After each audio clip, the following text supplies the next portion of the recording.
Chapter 3 The Question.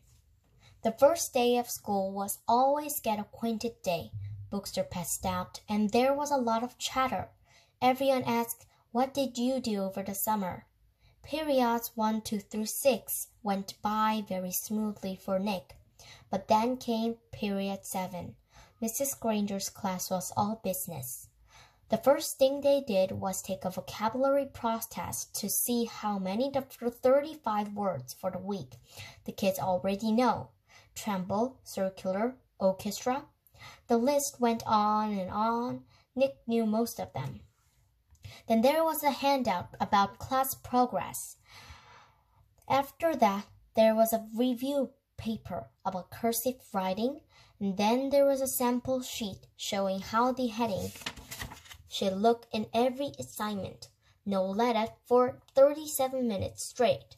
Nick was an expert at asking the delaying question, also known as the teacher stopper or the guaranteed time waster. At 3 minutes before the bell, in that split second between the end of the today's classwork and announcement of tomorrow's homework, Nick could launch a question guaranteed to sidetrack the teacher long enough to delay or even wipe out the homework assignment. Timing was important, but asking the right question, that was the hard part.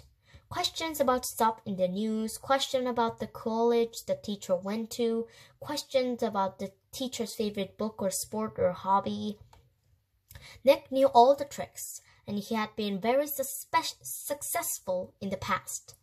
Here is the 5th grade, near the end of his very first language art class with Mrs. Granger, and Nick could feel the homework assignment coming the way a farmer can feel a rainstorm. Mrs. Granger paused to catch her breath, and Nick's hand shot up. She glanced down at her sweating shirt and then up at him. Her sharp gray eyes were not even turned up to half power. "Yes, Nicholas?" "Mrs. Granger, you have so many dictionaries in this room, and that huge one especially. Where did all those words come from? Did they just got copied from other dictionaries? It's short is a big book." "It was a perfect thought grenade, kapow!" Several kids smiled, and a few peeked at the clock. Nick was famous for this, and the whole class knew what he was doing. Unfortunately, so did Mrs. Granger. She hesitated a moment and gave Nick a smile that was just a little too sweet to be real. Her eyes were the color of thundercloud. "Why, what an interesting question, Nicholas. I could talk about that for hours, I bet." She glanced around the classroom. "Do the rest of you want to know too?" Everyone nodded yes. "Very well then. Nicholas, will you do some research in that subject and give a little oral report to the class? If you find out the answer yourself, it will mean so much more than if I just told you. Please have your report ready for our next class." Mrs. Granger smiled at him again, very sweetly. Then it was back to business. "Now, the homework for tomorrow can be found on page 12 of your Words Alive book." Nick barely heard the assignment. Her heart was pounding, and he felt small, very small. He could feel the top of his ears glowing red. A complete shutdown, an extra assignment, and probably a little black mark next to his name on the sweating shirt. Everything he had heard about the teacher was true. Don't mess around with the lone Granger. Chapter 4 Word Detective. It was a beautiful September afternoon, bright sun, cool breeze, blue sky, but not for Nick.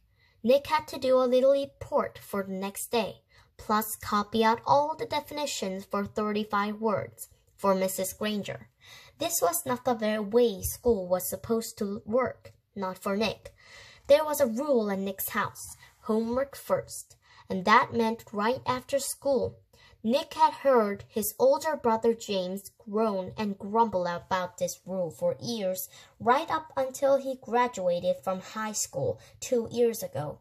And then James wrote home from college after his first semester and said, "My grades are looking great because when I came here, I already know how to put first thing first."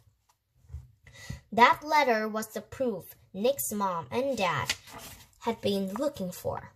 Homework first was the law from September to June. This had never bothered Nick before because he hardly ever had homework.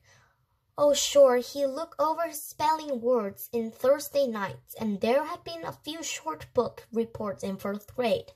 But other than that, nothing. Up to now, schoolwork never spilled over into his free time.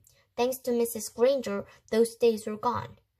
First, he looked up the definitions in the brand new red dictionary that his mom had bought, because Mrs. Granger told her to. It took almost an hour.